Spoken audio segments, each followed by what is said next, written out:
This is Where We Live on Connecticut Public Radio. I'm Lucy Nalpathanchel. Somehow the school year is more than halfway over, and school districts continue to shift their schedules because of the coronavirus. Manchester Public Schools went fully remote for a day to accommodate staffing shortages after a COVID vaccine clinic over the weekend. While teachers, school staff, and students of a certain age can now be vaccinated, as well as the general population, other challenges in education remain. Coming up Where We Live, how has the pandemic affected the teaching profession? A recent New York Times story found enrollment in teaching programs has dropped in the last year. It's a trend that started before the pandemic. We'll talk to the leader of Connecticut's largest teachers union about his concerns over teacher recruitment and retention. That conversation just ahead. First, just a few days ago, Connecticut opened COVID vaccine appointments to any resident over 16 years old. We want to check in to see what the state has been doing to address disparities among those who've been getting the vaccine. Joining us now are two Connecticut Public Radio reporters on Zoom. Nicole Leonard, she covers health and healthcare for Connecticut Public Radio. Nicole, welcome back to the show. Good morning, Lucy. Thanks for having me. And Frankie Graziano is here. He's a reporter for Connecticut Public. Hi, Frankie. Hi, Lucy. Nice to talk to you again.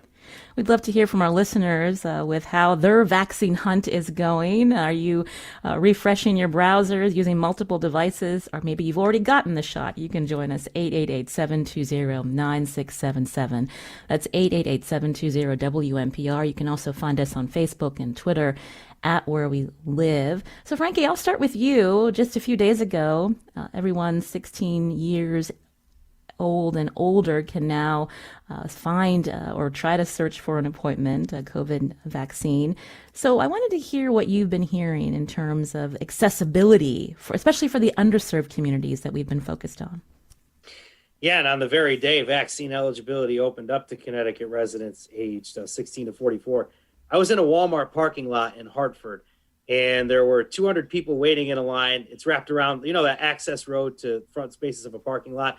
They're Hartford residents heading into a tent to get vaccinated, and an appointment wasn't actually required. My editor, Harriet Jones, Harriet, and I call these vaccines without red tape. Nice. The entire time we followed inequities in vaccine distribution. I've been constantly checking in with officials in Hartford. They've been saying the refrain has been that appointments, online signups mainly, present a barrier to shots in the arms. So this Walmart clinic was first set up to address this problem. One of the people in line I talked to was 33-year-old Ruth Fortune. I'm just very happy to see how diverse this line is. It's representative of Hartford's population, which is nice.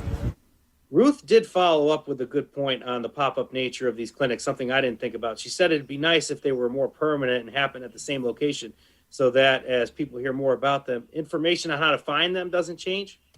That is a good point as we hear about different clinics that are popping up around the state. Nicole, I wanted to turn to you when we think about who has been vaccinated, who's been able to access appointments. So what has the data shown us? Well, it took a beat to get the data out first. It wasn't immediate, so we weren't sure right at the beginning who was getting vaccines. Eventually, it did come out, more data started coming out. And we did notice that there were disparities among people based on their race and ethnicity. And what that means is early data showed that our residents of color were getting vaccinated at lower rates than our white residents. I would note that our Native American population actually did very well. It has been doing very well in vaccinating our Native American residents in this state. But as of right now, the gaps are beginning to close. And we see these early disparities across all the age groups, right? And we are seeing them beginning to close because obviously as weeks go on, more and more people are going to become vaccinated. And once they're vaccinated, that's it.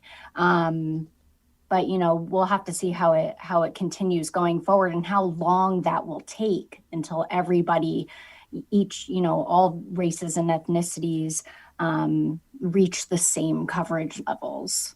Can we talk more about equity? We know when the state changed its rollout and wanted to focus mostly on age, the state said this would be more equitable. But this was something that we heard in the Black and Latinx communities. They were concerned that with an age-based approach, that it's not going to be as equitable as it could be. Can you talk about how you've been hearing from experts on now that we're hearing, Frankie even mentioned, there are now clinics popping up where you don't need an appointment. You just need to show up. That seems to be a better approach. Right. Well, at first, when they announced the age-based rollout, it was very different from what we had been hearing over the weeks, were that, coming up after healthcare workers and first responders, that the state was going to take into account people with chronic health conditions and who were working certain frontline essential jobs. And so that completely got nixed in favor of this age-based strategy. And the concern that we were hearing most among leaders and experts, health equity experts, is that when the sense of the strategy is that most deaths did occur among the oldest ages, among all races and ethnicities. So there is some, reason to that, to the age-based strategy. But the concern was that our oldest Black and Hispanic residents, for example, in Connecticut, are younger than our white residents. And so it leaves less of them eligible for those early weeks where they were beginning to include, the 75 plus, the 65 plus.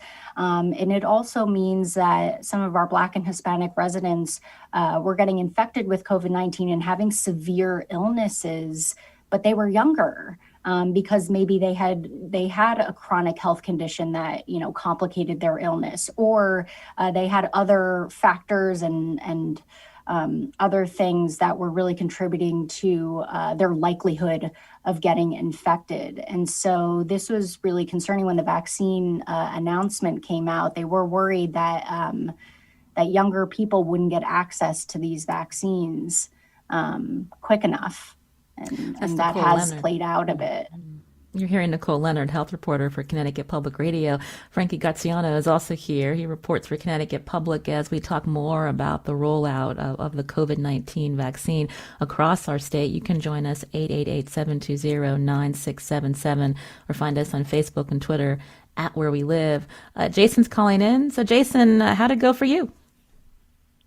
It didn't go too horribly because, obviously I already got my first shot, so I'm pretty ahead of the game. But, man, I got to say it's difficult to use the state website to book an appointment. You're talking about VAMS?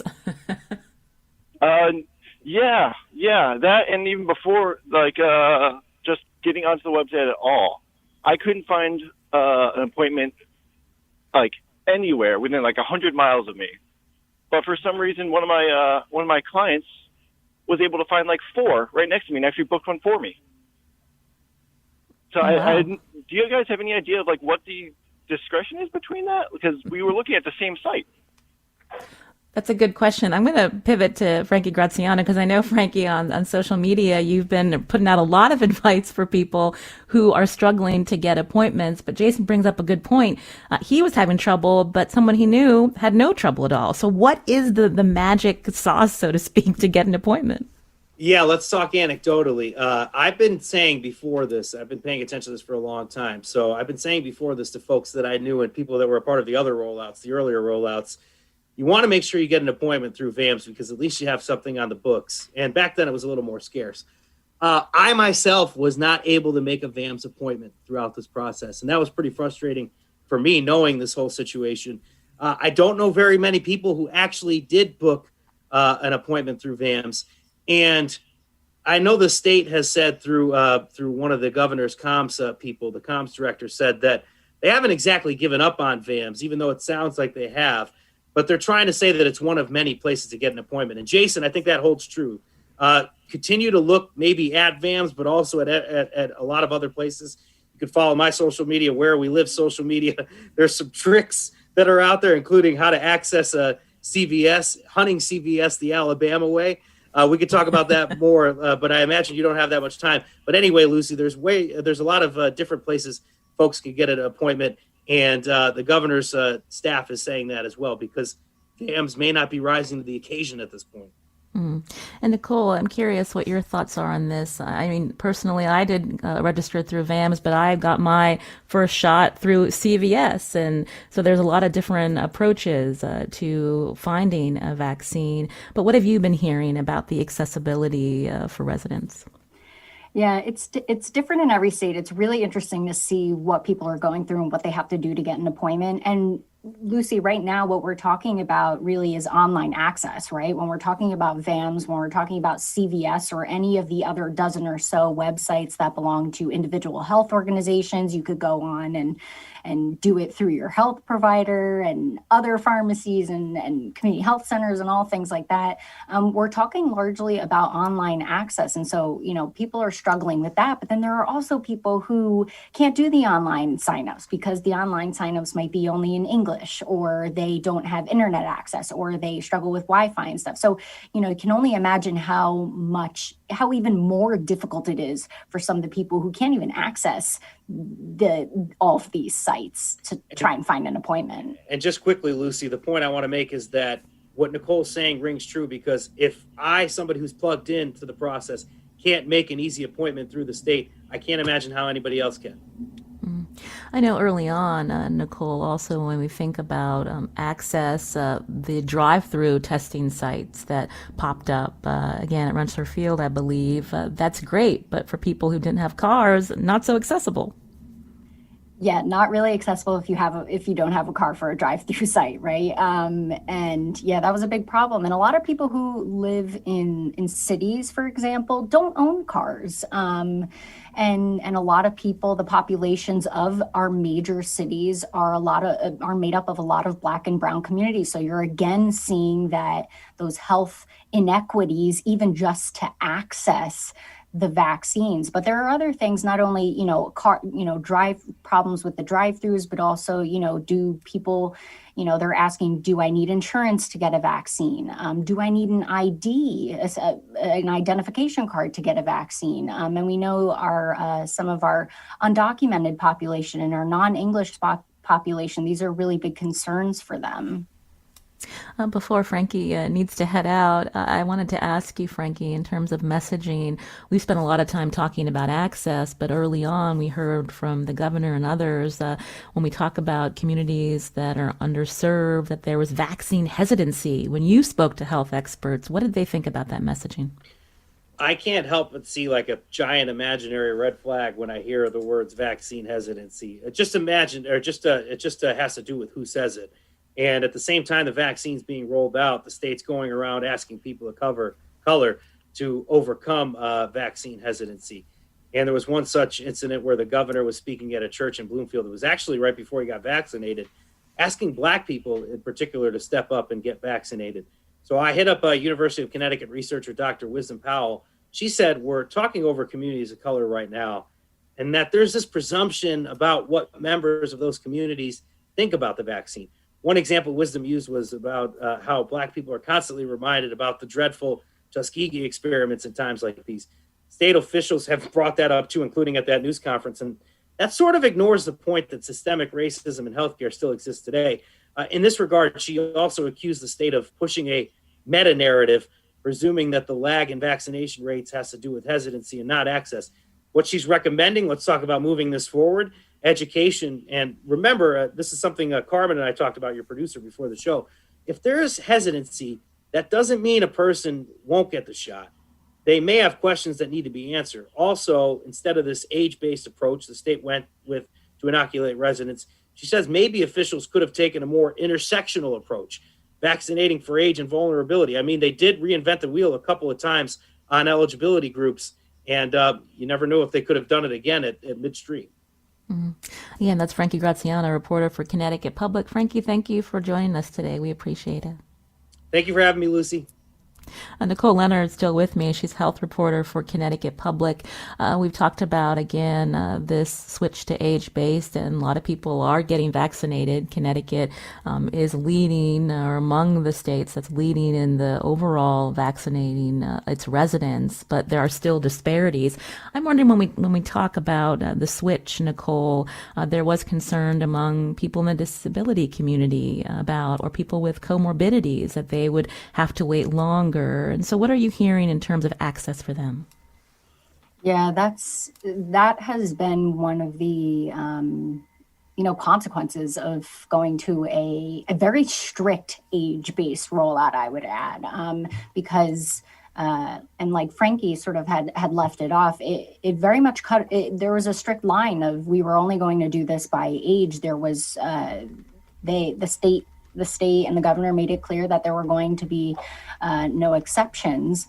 And so that sort of eliminates the possibility of doing this by an intersectional approach, right? To do it by age and consider someone's, you could still do it by age, but consider some vulnerabilities, especially in some marginalized groups of people, especially in underserved communities and communities of color. And so, when we talk about people who were, for example, in the disability community, people with comorbidities, they really were looking forward to a chance to get this vaccine. Not only, some of these people, they work frontline jobs, and so they are at risk of contracting the virus. Some of these people have been home for over a year, and because of their condition, they have really very strictly avoided going to public places. People haven't been, I've heard people who haven't gone to a grocery store even in over a year, out of fear for contracting the coronavirus. And so there's also a mental health aspect to this as well, telling people that, who are looking forward to getting that vaccine, that they may have to wait even longer, especially the younger people in these groups, right? They are among the last to get it, which they can now, but they have certainly had to wait. And we're hearing from the state, again, more doses coming online each week. And so hopefully for someone who might have tried to get an appointment, Nicole, and their first appointment may not be till June, if they try again, they might be able to get an earlier appointment? Yes. Yes. If you went on to get try to get a vaccine appointment, in the first 24, 48 hours, online or over the phone, there were long waits over the phone, then you might have been scheduled out pretty far in advance. I know just anecdotally, some of the appointments offered through VAMs were quite far into the future. But the state is getting more and more doses. And so the appointments that are out right now, they're based on the doses that the state and the providers in Connecticut, the vaccinators, know they will be getting in the foreseeable future. So as more doses come into the state, the vaccinators, which are the pharmacies and the health organizations, they're able to add more appointments than they would originally do so before. And that can happen on a weekly basis. And so if people haven't yet been able to get an appointment, definitely keep it up. There might be earlier ones that pop up. It doesn't mean that if you heard from somebody that their appointment is not scheduled until the end of the month or in May, it doesn't mean that, if you go and schedule an appointment, it'll be further out from there. You could get an appointment earlier. Diana's calling in from Canton. Diana, what's been your experience? I've had varied experiences. I've had challenges, and I have had an ease. So first of all, I want to say thanks, Lucy, for your show. Your voice is always so soothing. Love listening to you in the mornings. Oh, thank you. My spouse was able to get it through the CVS system. I was up all hours of the night trying to get in whenever they load their appointments. I would wake up early in the morning trying to get in. I tried the Alabama thing I heard about, but it took me to an error glitch. So I wasn't able to get in and navigate through that way. But eventually we got one, and we all cheered like we won the Powerball. It was kind of funny, like that we got our appointment scheduled. But then when it opened up for our adolescent, so we have an account set up for every single system there is. We have a VAMS, we have a CVS, we have a Walgreens, we have a Hartford Healthcare. We have it all. And then with my adolescent, I was actually able, with quite ease, once I set up through Hartford Healthcare, the MyChart Plus, to access a location that I didn't realize had existed, in the next town over. And she has an appointment coming up. So it's been one of each experience. I say to the kids, this is when they saw me trying to get in and trying to get an appointment scheduled. And I'd say, this is an exercise of perseverance. Like, just never give up. There's a lot of options. You just got to keep trying. I myself am actually a person that is a vaccinator working at the clinics. I'm going to be working at the Vaxathon with Trinity Health coming up. And, everyone who's coming through the clinics is just, they're so grateful. And I haven't really experienced a lot of people being all that frustrated. A few said things, but I will admit that the computer stuff, I'm computer savvy, and it's trying. Well, Diana, thank you for sharing that, and thank you for helping at that Vaxathon. We know people as well that are signed up through Trinity Health. That's this weekend in Hartford. Nicole, it is interesting to hear Diana talk again about all the different approaches for people to try to find a vaccine. But once you're in line, once you are there, the feeling of relief that comes over you that you've now had the opportunity to get this vaccine, we're all waiting for that. Yeah, and it just makes me, just on a personal level, I was very, very lucky to, snag an appointment early on, and there was that huge sense of relief to, get whether you're getting the one-shot dose or the first dose, but it also made me think more about the people who haven't gotten this opportunity yet, and, I really, really thinking about them and, what things are being done now to really get to people who, and we know, want the vaccine. So many people want the vaccine. Even if there is some hesitancy, it's not the main player in the vaccine rollout right now. There are more people who want to get the vaccine. They just are having trouble accessing it. And so are often thinking about them and when it's going to be their chance to feel that same relief. And Nicole, before we let you go and just moving forward, when we think about how the state's trying all these different approaches now to reach people, especially in underserved communities, high need zip codes, what are you hearing about those approaches, going door to door to sign people up? Or as Frankie mentioned, having more clinics where you don't even need an appointment, you just show up. Yeah, a lot of the individual health organizations, and especially, I will say, the community health centers in this state have, from early on and in the beginning, really noticed the problems of people accessing the vaccine, especially for their patients. Community health centers serve some of the people who are lower income, people who do live in underserved communities. And so they were noticing the problems early on. And so they have really pivoted and shifted to different strategies to reach people. Some of them have stopped using VAMS completely because VAMS were booking appointments for people who were living in towns and places far, far away from where they were actually situated. So they couldn't even get people across the street appointments. And so some of those strategies, people started going door to door, knocking on doors and asking people in certain neighborhoods, hey, have you gotten a vaccine? Are you interested? Do you have questions about it? Can I book you an appointment right now? There are lately FEMA, which is the federal government. FEMA came in with a specialized vaccine trailer that is sort of doing a tour across the state in different cities and towns that are high on that are high need, and trying to provide another access point for people, including walk-up appointments that you don't have to schedule. And so there are things that are being done. But right now, Lucy, I'm going to be honest that, the whole point of health equity in this vaccine rollout was to sort of get these things right earlier on, weeks ago. And so right now we are playing catch up. Like I mentioned before, the vaccine coverage rates by race and ethnicity earlier on indicated that white residents had a higher coverage rate. And so a lot of other other groups are playing catch up. And that's sort of more of the same of what we've seen in the history of healthcare, which is other groups of people playing catch up. And so a lot of people had hoped that some of these solutions and services happened much earlier on. That's Nicole Leonard, health reporter for Connecticut Public Radio. Nicole, thank you for your time.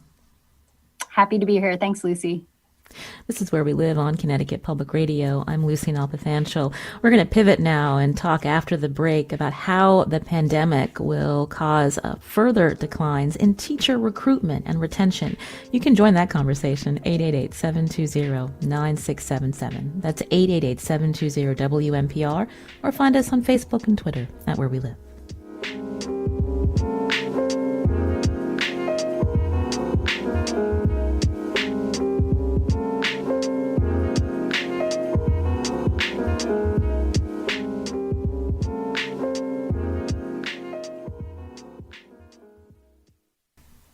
This is Where We Live on Connecticut Public Radio. I'm Lucy Nalpathanchel. In the last year, school leaders had priorities they'd never needed to consider before, like getting adequate PPE and then demanding vaccinations for teachers and other school staff. They became eligible last month, and COVID-19 clinics are continuing.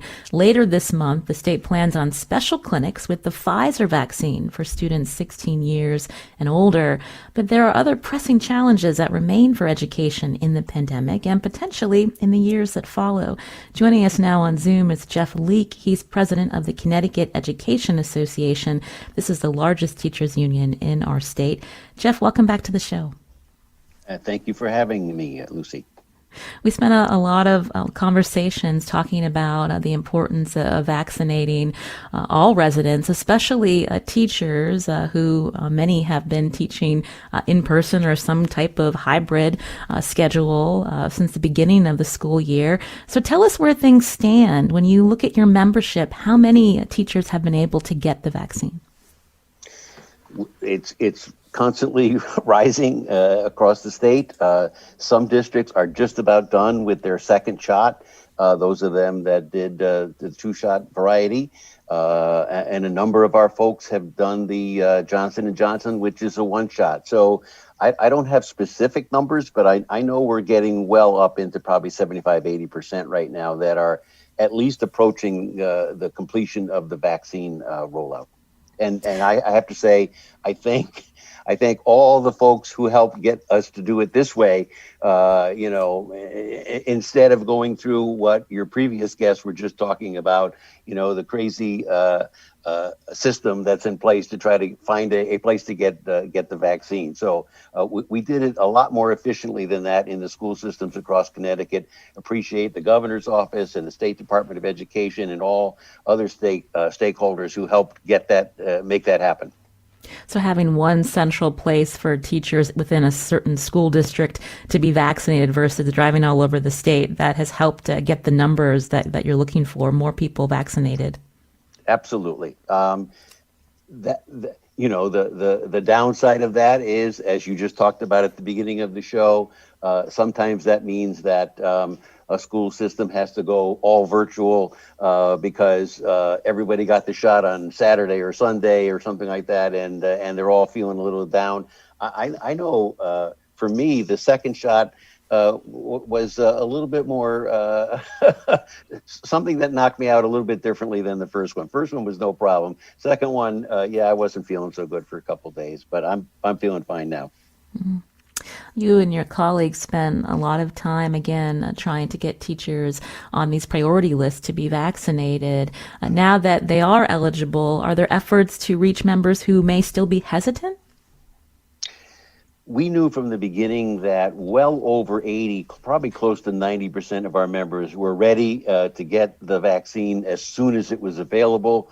We are continually trying to make sure that, number one, they are able to get it, but secondly, that if there's some hesitancy, that we're definitely encouraging them to go forward.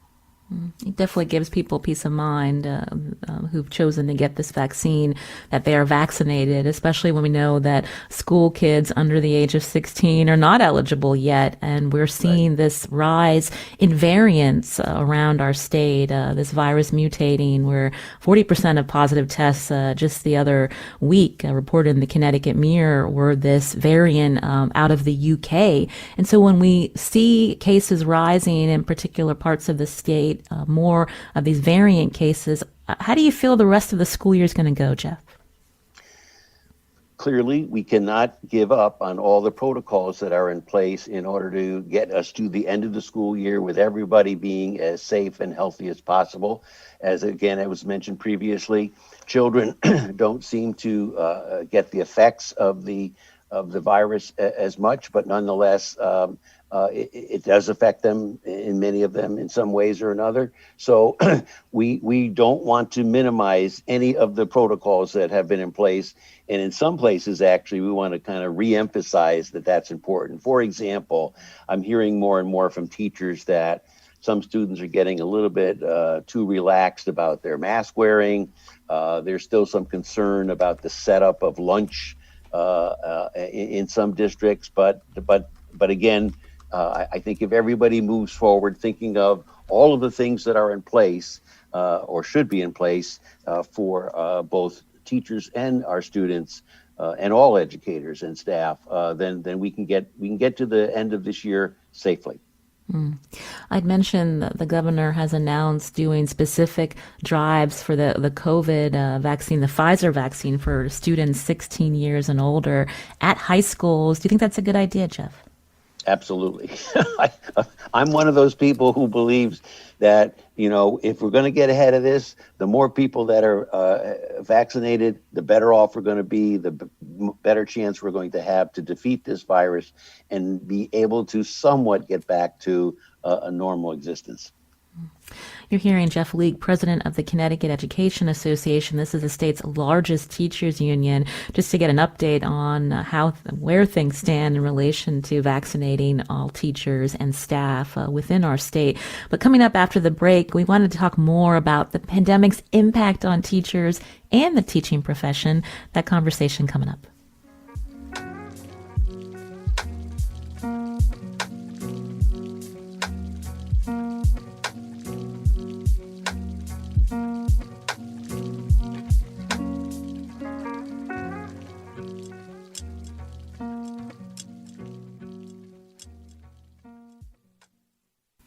This is Where We Live on Connecticut Public Radio. I'm Lucy Nalpathanchel. Coming up tomorrow, 2nd District Congressman Joe Courtney joins us to answer our questions and yours. We hope that you tune in for that conversation. That's tomorrow. Now, right now, my guest on Zoom is Jeff Leake, President of the Connecticut Education Association. This is the state's largest teachers union. I wanted to talk more about how the pandemic is impacting teachers, also the teaching profession. Jeff, you've been in the education field for many years. So, recently there's been a trend where enrollment in teaching programs has been declining. And I just was curious what you've been hearing from your membership in terms of retaining teachers, given all that's happened, the stress and the emotions in this pandemic and the challenges in the classroom. Absolutely.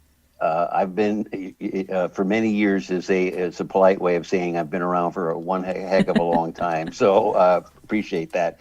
But clearly, without a doubt, this has got to be the last year and a half now almost has got to be one of the most challenging, if not the most challenging time to be an educator in anywhere. But the bottom line is that in so many of our districts, teachers have really kind of stood up. They've gotten out there. They've done the best they can, given in some cases extremely limited resources. But the bottom line is it is the word you use, stress, is huge right now, and we want to make sure that. Yes, we want to get to the end of the year, but we want to make sure that we start out next year in a much better place with a instructional model that works for both teachers and students. And what I'm talking about there is making sure that we get as many, if not all, students back in the classroom back in their schools, and kind of say, we know that online learning, virtual learning, whatever you want to call it, hybrid learning, all those different variances weren't working as well as we hoped they would. But the bottom line is we did the best we could given the health situation, and therefore let's, as I love President Biden's phrase, let's build back better for next year and the next years ahead. So there was a time and a place for remote instruction. Moving forward, your membership believes that it's in class, in person. We need to get back to that model. Absolutely. And again, we understand, as I said previously, safety protocols are going to still be important for at least next year and possibly a couple of years as we try to defeat this virus. But we also know that the connection between educators and their students just doesn't make it in terms of online virtual learning. We need those kids back in their classrooms as much as possible. And again, we're hoping that close to 100% of our kids are back in their classrooms. Regarding what it's done to the teaching profession, clearly I've had educators emailing me regarding, I don't know if I can make it to the end of this year, or I think this is going to be it. I'm urging all of our experienced educators to say, hey, don't go out on a downside, go out on an upside, go out on a year that's going to be much better than the year we've been through. So we're hoping that our experienced educators hang in there and make sure that we're providing the best instruction we can for Connecticut students. Mm-hmm. But it's been a tough year for aspiring educators. That's the word we use in the National Education Association. Those are folks in our college prep programs. They've been disappointed because they have not, over this last year, been able to get the kind of in-school, in-class experiences that normally they would get, and they were disappointed in that. But we'll try to figure it out and help them move forward as best we can. But the problem is a much longer problem than a pandemic problem. Well, I wanted Go ahead. Jeff, I wanted to mention the New York Times reported recently, just in the last year, when we talk about aspiring teachers, 19% of undergraduate, 11% of graduate teaching programs saw significant drops in enrollment. You just mentioned this is not new. And so talk a little bit more with us about, why fewer people are interested in becoming teachers. Unfortunately, it's been a battle that's been going on for some time. Easily, we can trace it back to 2010, for example. And over that time period, nationwide, enrollment in teacher education programs at the college level has declined by more than a third. The United States average is about 35%. Connecticut's right there in the middle of that as well, pretty close to 35, actually a little over 35% over the last 10 years or so. What we're seeing in the enrollment figures that I looked at just yesterday in our state college system is that that decline is relaxing a little bit, and it's not continuing to be as steep, but clearly it's a continuing problem. More importantly, it's a problem in terms of making sure that we diversify our workforce. So, for example, across Connecticut, still we're not attracting teachers of color into our profession in the way that we need to. We're doing something about that in our association. My Vice President, Tom Nicholas, is working with locals to fund and support what we call future educators of color, reaching right down to high schools, in some cases even middle schools, to say, you might want to consider teaching as a profession. Again, this last year has proven to be a difficult sell, if you will, because our students are seeing what teachers have gone through this year, but we can turn that around if we work hard at it. You mentioned the decline in enrollment for teaching programs probably started around 2010. Why 2010? What were some of the factors? Well, we were just coming out of the, we don't call it a depression, the Great Recession. Yes. So what we saw in a lot of cases were school boards cutting their budgets, laying off teachers. We were concerned about the teacher loss here in Connecticut, but it happened across the country. And in some cases, especially over this time period, in some parts of the country, the marginalizing, that's the kindest word I can use, of the teaching profession by some, thinking that just about anybody can walk into a classroom and deal with 25 or 30 kids, has become something of a narrative that just doesn't work. We know that given the trauma and the social emotional state of today's students, our teachers need to be trained better than they ever have been before. They need to walk into classrooms ready to deal with the students that are in front of them, and they need the best training they can get. So marginalizing, the teaching profession, claiming that just about anybody can do it. And I hate to bring this up. I know it sounds like a broken record for us, but the bottom line is teacher salaries do not yet rise to the level of other college graduates, and that has got to do something about it. In some of the worst states, I'll pick out Oklahoma, for example, they've lost just a tremendous amount of teachers, and their teacher enrollment is like almost down to nothing. And in Connecticut, we're doing okay in terms of retaining teachers, but you'd mentioned there's this effort to diversify who's entering this profession. But I feel like that conversation's been ongoing for many years here, Jeff. It has. And I know I applaud the State Department of Education. They've initiated some programs. Again, we've been doing the same thing. We've been talking in our high schools, especially to students of color, to say, you might want to consider this. It's hard sometimes to make that case, however, because again, what you're looking at is they see their own version of, maybe teacher isn't respected as much as should be. Teacher isn't paid as much as others. Again, we have salary levels in the state of Connecticut, for example, that, begin in the low 40s. And we have, and we have some excellent, at the end of your career salary numbers as well.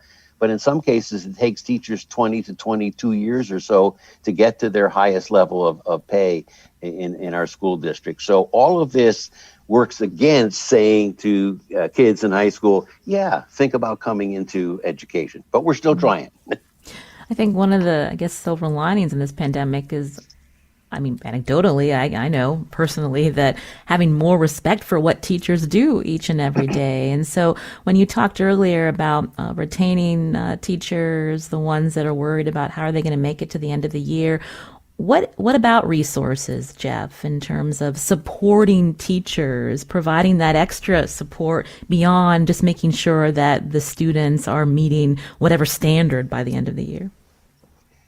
Such an important thing to be considering. We know that Connecticut is one of the most unequal states in the nation, and yet we have resources here in Connecticut that we could be using to solve some of our not only educational problems but community problems as well. So we're looking to make sure that the governor and the legislature step up. We're not looking to see funds from the federal folks supplant those funds that should be coming from our locals and the state of Connecticut. We're trying to do the best we can, but unfortunately, again, I was talking to a teacher of the year from one of our less resourced communities who was talking to me about how in many cases she tells her students to turn off their cameras because the bandwidth is so bad that if they do that, at least they may be able to hear the audio part of what she's trying to do. And yet in other places, a great experience over the past years in terms of the best we could do for distance learning. So we need to address the inequities in Connecticut. Again, I appreciate all the work that has been done to do this, but we're not anywhere near the finish line yet. Gail tweeted, how can you motivate people to become teachers when we exploit teachers by having them teach in the classroom and online simultaneously and write curriculum and plan for those two different education styles? Gail writes, we ask too much and give too little. Thank you, Gail. Yeah, couldn't have said it better myself. And Gail is pointing out an issue that has led to probably the most amount of stress, in addition to being nervous about the virus and so forth. And that is in some districts in Connecticut, not all, but way too many. We have been asking teachers to make sure they're attending to the students that are sitting right in front of them in their class, and also the 15 to 20 students that are sitting at home in some little box on a monitor. It's unsustainable, and that's one of the things that has driven our teachers to the greatest amount of stress, which is saying I can't really do it right for both the kids who are sitting right in front of me and the kids who are online. So we are doing our best, working with other stakeholders right now, as a matter of fact, to say, first of all, we hope that we don't have to do remote learning over the next year. And second of all, if it has to be an option for some folks, then there needs to be dedicated teachers who are only teaching those kids that are on their monitors and so forth. And the teacher in the classroom is able to say, I'm working with you folks who are sitting right in front of me. Let's get this done. Jeff, we just have a few minutes left, about 3 minutes, actually. I have to ask you, what is summer going to look like across our state, with emphasis on still trying to engage students in the summer months? It's been a rough year. It has been a rough year, and we are hoping that to the extent possible, we can use the summer to re-engage with our students. And that means not bringing them in for a couple of hours of drill and skill in our classrooms, but providing the kinds of opportunities, camp-like opportunities, art appreciation type things, going to perhaps a theater production or something like that, connecting to the nature, taking walks and learning about science and math, but doing it in a way that clearly is going to engage students rather than turn them off, to say, we got to catch you up on all the things that didn't happen last year. Yeah, we can start to do that over the summer, but we need to do it by providing, again, engaging camp-like experiences for our folks, and making sure that they're more ready to come back to school than they might otherwise be. And that conversation needs to happen as well in underserved communities where there's such an emphasis on they're falling behind in math and science and other skills. But kids also need time to be children. Right. And a number of us are working on this right now in an effort Connecticut's calling Accelerate CT. We've had a couple of meetings about the different kinds of experiences that we might provide. Again, it's going to take money, but that money is coming from the federal government. It needs to come right back into our state to say, yep, let's construct these kinds of experiences for our kids that are going to help them, readjust to coming back to school full time. Jeff Leake is president of the Connecticut Education Association. It's the largest teachers union in Connecticut. Jeff, we thank you for your time. Thank you, Lucy. Have a great day. I'm Lucy Nalpathanchel. Today's show produced by Carmen Baskoff. Our technical producer is Kat Pastor. We'll be back tomorrow.